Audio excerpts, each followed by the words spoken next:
Eu sou o Ruben, tenho 24 anos, moro no Casal da Boba, na Amadora, que é onde a Associação Fé Dominó trabalha. Ahm, eu tenho a licenciatura em Ciência Política no ISCTE e foi um pouco através desse estudo que eu decidi trabalhar de uma maneira mais direta junto à comunidade e foi assim que apareceu a Associação Fé Dominó. Do que eu consegui ver nas redes sociais, a Associação Efeito Dominó não é só uma associação, vocês chamam-lhe também um movimento social. Queres explicar porquê? Yeah. Aquilo que nós queremos no fundo é mesmo criar um efeito dominó, sendo que esperamos que o nosso exemplo se transporte para outras pessoas noutros bairros e outras associações e que no fundo se resume a tentar empoderar a nossa comunidade, neste caso a comunidade africana, com diversos tipos de atividades em diversos locais. Portanto, no fundo é mesmo tentar criar um efeito dominó que seja benéfico para nós. O que é que te fez agir? O que é que te fez fundar esta associação? Porque a maioria de nós, ser ativista está um bocadinho na moda e a maioria de nós é ativista das redes sociais. O que é que te fez dar o passo Exatamente. e agir? Foi o facto de eu andar na faculdade e viver no bairro, eu todos os dias via o contraste, entendes? Via, por exemplo, o cuidado que o poder local tem nos bairros e tem noutros locais, é totalmente diferente. Eu todos os dias via isso, saía daqui, ia para a faculdade, vinha da faculdade para aqui. Então, eu meti na cabeça que alguma coisa tinha de ser feita. E o estudo da política também me fez ter noção que aquilo que nós queremos ou aquilo que nós precisamos não vem deles, tem de partir de nós. Então foi assim que nasceu a Associação Fé Dominó, basicamente. Eu via as diferenças, via uma inércia por parte das entidades competentes e decidi formar um grupo para tentar e trabalhar aqui no bairro. E quais são as principais atividades que vocês desenvolvem? É a recolha e separação do lixo. Isso vai de encontro àquilo que eu estava a dizer, que havia as diferenças. O nosso bairro era mesmo muito sujo. Tinha muito lixo acumulado e não tinha caixotes do lixo e não vinham recolher o lixo. Então nós começámos logo por aí, a Associação Fé Dominó começou logo por aí a limpar o bairro. E depois também começámos a fazer uma sinalização das famílias aqui do bairro que têm mais carência, digamos assim, e começámos a fazer uma recolha de alimentos para depois distribuir para essas famílias sinalizadas. Falaste um trabalho inicial da recolha do lixo, então deveria ser um trabalho do Estado? Muita coisa deveria ser um trabalho do Estado, né? Mas não é. Então eu também sou muito apologista da tomada de iniciativa. Nós sabemos que isso é a responsabilidade deles, mas já que eles não estão a dar esse passo, nós não temos que ficar a lamentar muito e a pedir, vamos só organizar e fazer. E essa é a ideia por trás das nossas atividades e por trás da própria associação, que é, se nós ficarmos à espera, as coisas não vão aparecer. Então, nós vendo que o bairro estava sujo, formámos o grupo, chamámos os moradores, alguns moradores apareceram, as crianças aparecem, a gente recolhe o lixo. Mas pronto, agora ficarmos aqui à espera que eles façam aquilo que nós queremos que seja feito, não vai ser possível. E foi fácil juntar os jovens para, por exemplo, a recolha do lixo? Como é que isso aconteceu? Foi fácil juntar as crianças. Agora, o pessoal mais ou menos da minha idade e mais velho não foi tão fácil, porque o pessoal. Mas é assim, eu também entendo porque eu tenho de ter em conta a história do associativismo neste bairro antes da Associação Infant Dominó existir. Há muita desconfiança para com as associações. E o pessoal não confia à primeira, nem à segunda, nem à terceira. Tem de ver o trabalho a ser colocado em prática consistentemente e depois participa, que é o que está a acontecer agora. Hoje já começam a aparecer mais pessoas da minha idade e mais velhas, mas ao início eram mesmo só as crianças. De onde é que vem essa desconfiança? São as mais práticas das associações anteriores, porque infelizmente também existe muito aproveitamento, entendes? E eu quando cheguei aqui ao Casal da Boba, que eu não era deste bairro, eu era de outro bairro que foi demolido, eu fui realojado aqui, eu quando vim para aqui, com as conversas que ia tendo com o pessoal, eu percebi-me que as associações que existiam antes de nós geravam muita desconfiança na população aqui do Casal da Boba. E também foi algo que nós tivemos de combater ao início, com o nosso trabalho, mas agora o pessoal sabe que nós somos mesmo de verdade.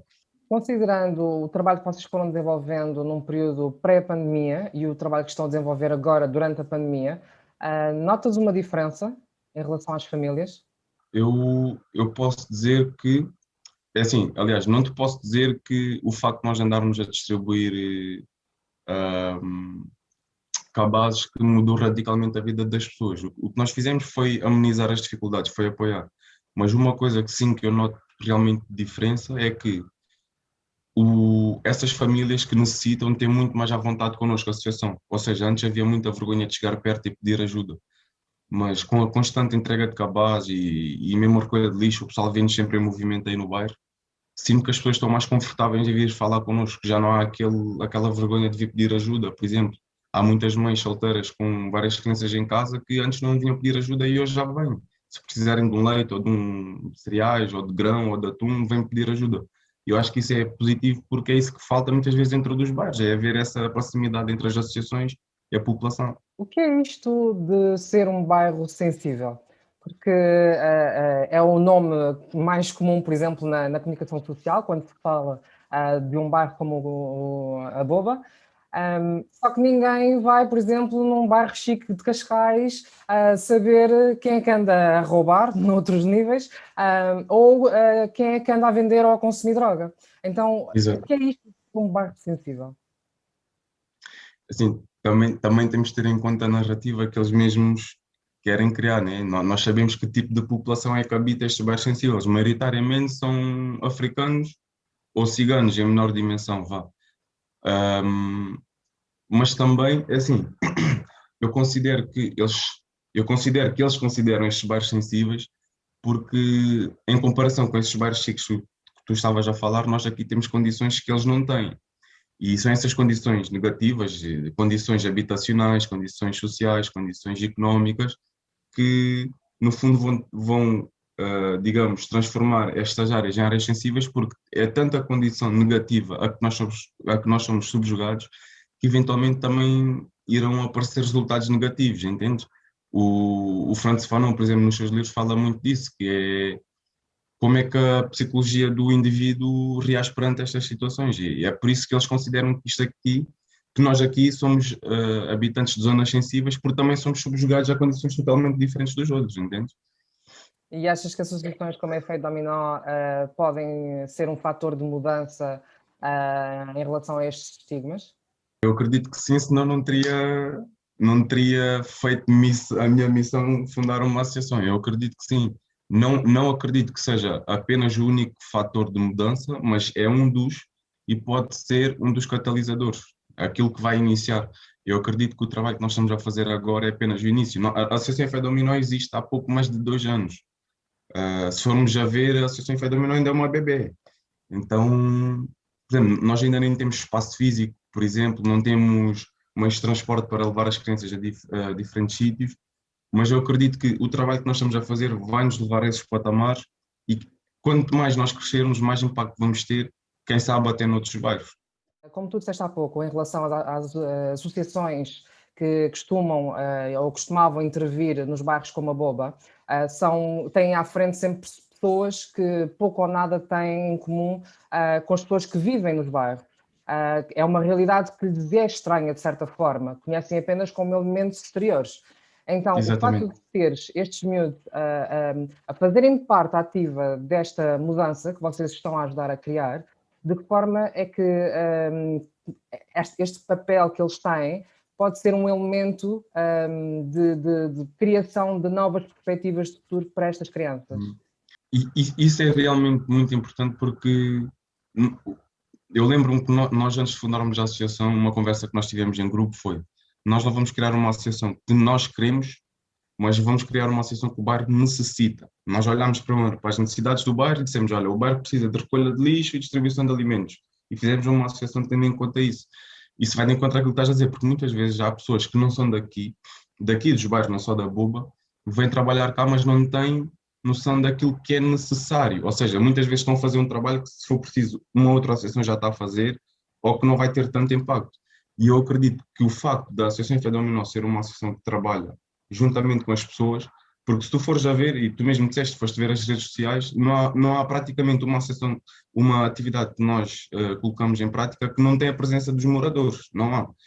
Então, logo, vai ter muito mais impacto, porque nós fazemos aquilo que os moradores não é que pedem, mas que necessitam, estás a entender? Então, vai ser um trabalho muito mais impactante, porque imagina, tu tens um bairro completamente sujo, mas vais fazer uma associação que se foca No futebol, por exemplo, que é o que já existe mil e umas na Amadora, não vais ter tanto impacto, estás a entender? Então, eu acho que tem que passar mais por aí, acho que muitas pessoas deviam colocar isso em prática, que é, ok, nós somos pessoas que conhecem outras pessoas que podem fazer um certo tipo de trabalho, mas temos de ser humildes o suficiente para perceber que o trabalho que nós estamos a realizar, isto se não formos moradores do bairro, não nos vai impactar a nós, mas sim aos moradores. Então também é o nosso dever perguntar, não só perguntar, é chegar perto e envolver as pessoas. Eu acredito que é assim que deve funcionar uma associação, principalmente num bairro. A nível estrutural, organizacional, quais são as dificuldades que a associação tem de enfrentar? Antes de mais, o nosso maior, não digo obstáculo, mas a zona ou a área onde nós tínhamos de aprender mais foi mesmo no associativismo em geral, porque nós éramos, a maioria do nosso grupo era estudantes de ciência política, não tínhamos qualquer tipo de experiência na área. Mas eu diria que, de momento agora, porque já fundámos a associação há 2 anos, também já temos mais experientes na área, eu diria que o nosso maior obstáculo é mesmo a burocracia, entendes? Daquilo que eu vou percebendo e falando com o pessoal que tem associações noutras zonas, em França ou em Inglaterra, eu vou percebendo que aqui em Portugal a burocracia muitas vezes é um obstáculo ao trabalho das associações. Tirando isso, também temos o facto de não haver muita cooperação com as autarquias locais. Não podemos esquecer que estamos na Amadora e os interesses das autarquias são outros, então não há muita cooperação e não há mesmo muita, desculpa, não há mesmo muita vontade política deles. Por exemplo, é como eu estava a dizer há pouco, nós nem temos um espaço físico. Apesar de já termos pedido, nós não temos um espaço físico. E eu acho que isso é um pouco triste, tendo em conta a quantidade de cabazes que nós distribuímos, o serviço público que nós prestamos ao bairro, nós recolhemos lixo, distribuímos alimentos não nos é facilitado esse aspecto, um espaço físico. Eu diria que os maiores obstáculos são mesmo esses, é a burocracia e a falta de vontade política em cooperar com este tipo de associações. Falando em autarquia, como é que vês a candidatura do PSD, à Câmara da Amadora? Como mais um oportunismo político, né? No fundo é isso que a extrema-direita faz, aproveita-se de certas lacunas que o atual poder político está a falhar e aproveitam-se e vão popularizar esse discurso e tentar maximizar os votos. Olha, eu vou-te ser sincero, eu pensei em candidatar-me este ano, mas decidi não o fazer. Falei com o meu grupo e decidi não fazer, focar agora na associação, quem sabe daqui a 4 anos, porque eu tenho a certeza absoluta que, com o trabalho que nós estamos a desenvolver, se eu apresentasse uma candidatura, eu iria ter apoio, porque o pessoal iria saber, este não é um rapaz que apareceu do nada, ele é o rapaz da Associação Efeito Menor. Mas em relação à Susana Garcia e à candidatura do PSD, eu acho que já está mesmo na altura da comunidade africana acordar. E porque um dia isto pode dar por torto. Por exemplo, o André Ventura aqui nas eleições presidenciais, se não me engano, a Amadora ficou em segundo lugar. E é um perigo iminente e nós temos de responder, temos de mostrar que nós também estamos atentos, nós também estamos organizados. E nós não vamos mostrar que estamos organizados, e esta é a minha opinião, só fazer manifestações na Baixa de Lisboa. Nós temos de realmente organizar os bairros e apresentar uma frente unida, quem sabe através mesmo daquilo que eu estava a dizer, de uma candidatura. Agora, ela apresenta uma candidatura, ninguém se está a manifestar, ninguém está a mostrar a organização. Pá, da maneira que isto já está, se ela ganha, como é que vai ser? O trabalho que vocês têm feito, se o têm feito, pelo que eu percebi, através do vosso Instagram, acredito que sim, para mobilizar a comunidade para votar. Já pensamos nisso, até porque não nos é difícil de todo chegar às pessoas, não nos é difícil de todo chegar às pessoas e nós já pensámos em daqui a umas semanas realizar digamos, um apelo ao voto, vá. E vai de encontro àquilo que nós estávamos a dizer. Nós não podemos simplesmente ficar a olhar para aquilo que está a acontecer. Temos de fazer uso do nosso direito de voto, né? Se bem que também não vai mudar muita coisa, mas entre tirar votos a uma candidatura que não se apresenta como, mas é de extrema-direita, só vai ser benéfico para nós tipo, retirar votos a essa candidatura. Portanto, sim, é uma coisa que nós já pensamos e com a certeza que vamos colocar em prática, fazer um apelo ao voto e um voto mesmo ponderado. Achas que é realmente uma questão de tirar votos de um lado e colocar no outro, ou é uma questão de aumentar o número de votos? Porque, por exemplo, a imagem que muitas vezes se passa é que a comunidade não liga às questões políticas e que não vai votar. O que é que pensas disto? Eu acho que isso vai de encontro àquilo que eu te estava a dizer há pouco das condições a que os bairros são subjugados. É assim, quando as pessoas são constantemente pisadas, também acabam por perder interesse nas pessoas que lhes pisam, estás a entender? Acaba por ser isso.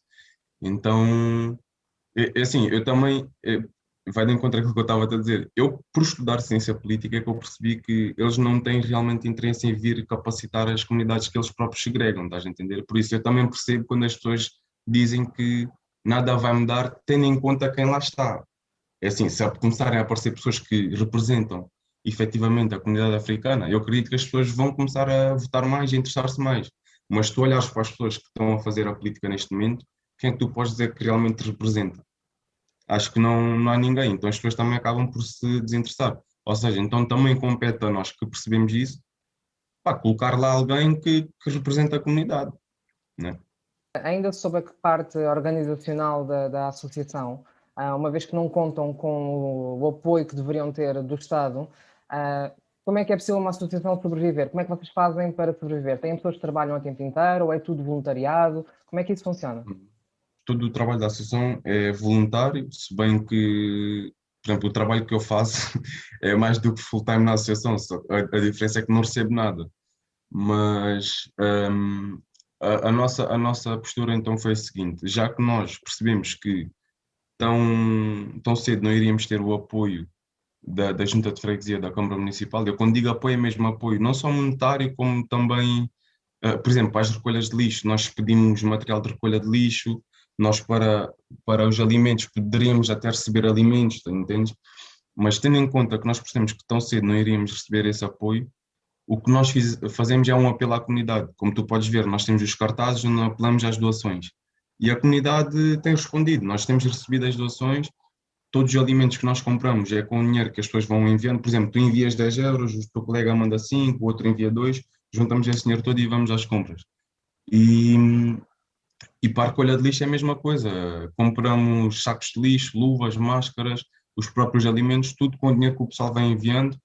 E é assim que vamos funcionando de momento. As pessoas vão enviando as doações e nós vamos fazendo o trabalho. Como é que o pessoal vai enviando dinheiro? É através de crowdfundings ou iniciativa própria das pessoas? Como é que vocês É a fazem iniciativa esse própria das papel? pessoas, é a iniciativa própria das pessoas. Nós, a única coisa que fazemos é colocar um cartaz. Por exemplo, tu viste agora o cartaz de material escolar, tem lá o NIB, tem lá o MBWay, as pessoas vão enviando o dinheiro e depois no fim a gente vai às compras. Mas eu acredito também, até porque o nível de doações tem aumentado ao longo dos meses, eu acredito que as pessoas também enviam porque nós estamos constantemente a mostrar o que é que fazemos com o que recebemos.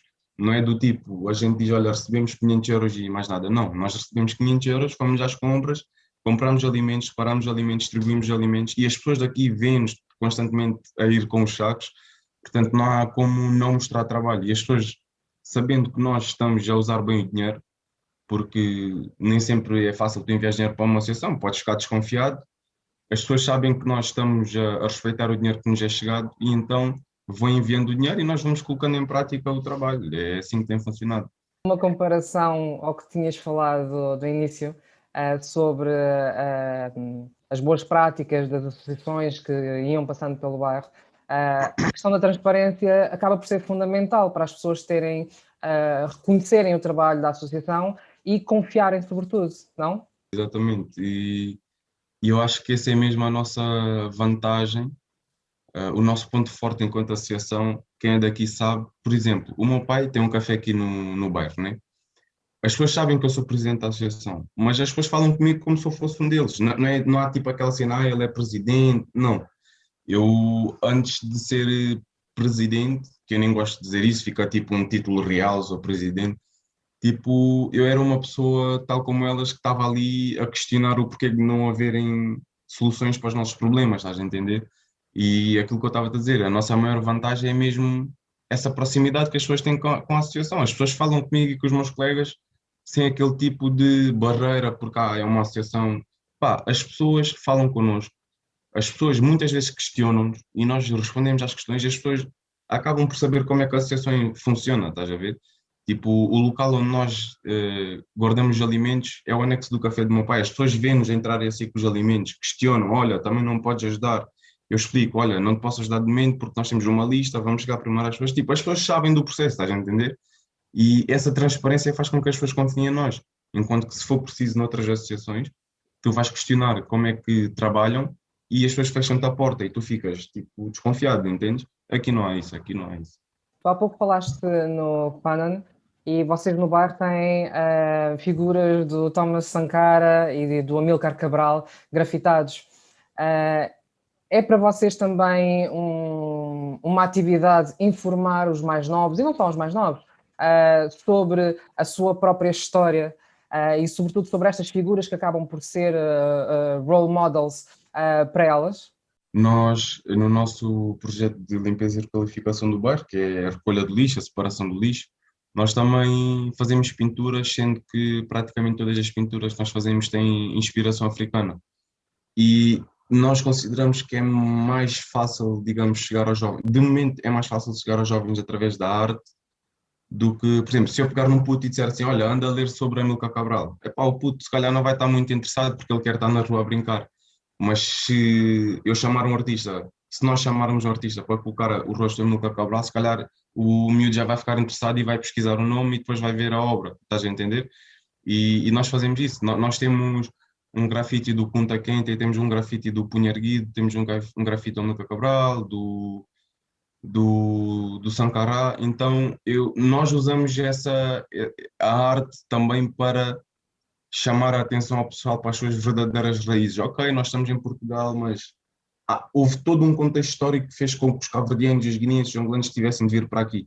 E nós usamos a arte também para despertar a curiosidade da malta aqui nesse aspecto, estás a entender? Eu recomendaria para livros do Fanon, livros mesmo do Amílcar Cabral, livros do Nkrumah, recomendaria a pesquisa de Sankara, Lumumba, todos esses, porque, olha, eu ainda ontem estive a ter essa conversa, tive essa conversa com essa rapariga que está em Marselha também a fazer trabalho social, que ela é filho de cabo-verdianos, e nós estávamos a dizer, tipo, se o pessoal soubesse mesmo a sua verdadeira história, entende, os africanos, nós deixaríamos de ser tão, como é que eu ia dizer? É que há mesmo um complexo de inferioridade nos africanos, estás a ver? Nós queremos tanto fazer aquilo que os brancos fazem, onde é que os brancos estão, como é que eles fazem, que se nós tivéssemos plena noção daquilo que nós já fomos, nós começaríamos a ter mais valor, não só pelos nossos irmãos, mas mesmo por nós próprios, estás a ver? E isso é mesmo uma coisa que a leitura me tem ajudado a fazer, porque eu antes não lia muito, eu comecei a ler durante o primeiro confinamento, e agora já vou para aí no meu 11º livro, tipo, no espaço de um ano, eu estou sempre a ler. E eu acho que isso é realmente importante. E as minhas recomendações seriam isso, para mais jovens, pegarem livros que têm personagens negras, que contam histórias que nós todos passamos no bairro, complexos com o cabelo, com o tamanho do nariz, com o tamanho dos lábios, como é que nós somos, como é que é o nosso cotidiano na escola, quando somos tipo dos poucos negros ali na escola, estás a entender? Esse tipo de histórias. E para os mais velhos, é pegarem livros da história africana pré-colonial, estudar muita história pré-colonial, estudar aquilo que foi apagado. Ainda ontem aprendi uma coisa sobre o antigo reino da Etiópia que eu nem sabia, estás a ver? Tipo essas coisas. E é isso, é esses autores que eu te falei, Fanon, Walter Rodney, o Nkrumah, que foi primeiro presidente do Ghana, teve muitas obras também que ele escreveu. E é ir pesquisar isso e depois cada pessoa com a leitura que for fazendo vai começar a ir para as áreas que quer. Eu gosto mais de ler política, ideologia e história. Uma outra pessoa pode ler mais psicologia ou psiquiatria, estás a ver? Depois cada um vai decidir. Tens mencionado que estás em constante contacto com associações de outros países. De que forma é que este cruzamento de informação acaba por ajudar-vos também neste trabalho que vocês têm desenvolvido? É assim, eu só entre aspas, tenho contato com duas pessoas que fundaram ou estão a querer fundar associações noutros locais, especialmente em Marselha, como já te disse, e o outro é o pessoal da Jipang. É o pessoal da Jipang que, se não me engano, fundou a associação em Inglaterra, na Escócia, se não me engano. Mas no fundo vai dar tudo à questão fundamental da nossa comunidade, é que tem de haver mais pontes entre os diferentes grupos, porque no fundo tu vais ver os objetivos das associações são todos os mesmos, é promover a comunidade africana, desenvolver isto, estimular aquilo, então se os objetivos são iguais, acho que é importante haver essas pontes porque aquilo que falta à associação Efeito Dominó, a outra associação do outro país ou de outra cidade ou de outro bairro pode ter, estás a ver? Então acho que é mesmo isso. E depois uma coisa também, um aspecto fundamental que eu considero é quando nós temos cooperação entre associações de diferentes zonas, nós também passamos uma mensagem às crianças ou aos jovens, que muitas vezes vês jovens de diferentes bairros com conflitos por nada, e nós quando temos esses tipos de atividades em conjunto, as crianças podem começar a pensar, ok, se calhar eu também devia ser assim, tipo, devia ser amigo do morador do outro bairro, porque nós temos conflitos, às vezes é só porque somos de zonas diferentes, isso nem faz sentido. No fundo, somos todos africanos, estás a ver? E fala-me um bocadinho sobre planos num futuro próximo. Tem alguma coisa traçada? Tem novas atividades a surgir? Como é que tem projetado o Yeah. futuro da associação? Houve uma altura, ano passado, estávamos a recolher muitos livros e nós temos no espaço onde nós guardamos alimentos, temos lá uma estante com livros livros de contos africanos para crianças, livros do Fanon, do Walter Rodney e tudo mais. Pá, uma coisa que eu, a nível individual, gostaria de fazer, e tenho a certeza que todos na associação gostariam de fazer, era tentar fazer com que esses livros chegassem à comunidade, entendes? Ainda vamos ver se é possível ou não fazer isso, tendo em conta a nossa limitação em termos de espaço mesmo. E outra coisa também que nós, por acaso, já temos posto em prática é pegar em grupos de crianças e levá-los a passeios. O fim de semana passado fomos com eles ao Jardim Botânico de Lisboa. O objetivo principal, no fundo, é mesmo retirar, durante umas horas do dia, retirar as crianças deste ambiente, desta rotina e levá-los a Lisboa, pá, também para espairecer e retirá-los mesmo da rotina, estás a ver? Mas sempre juntos, criar esse elo de ligação, também é uma coisa que nós queremos desenvolver daqui para a frente, é esses passeios com as crianças.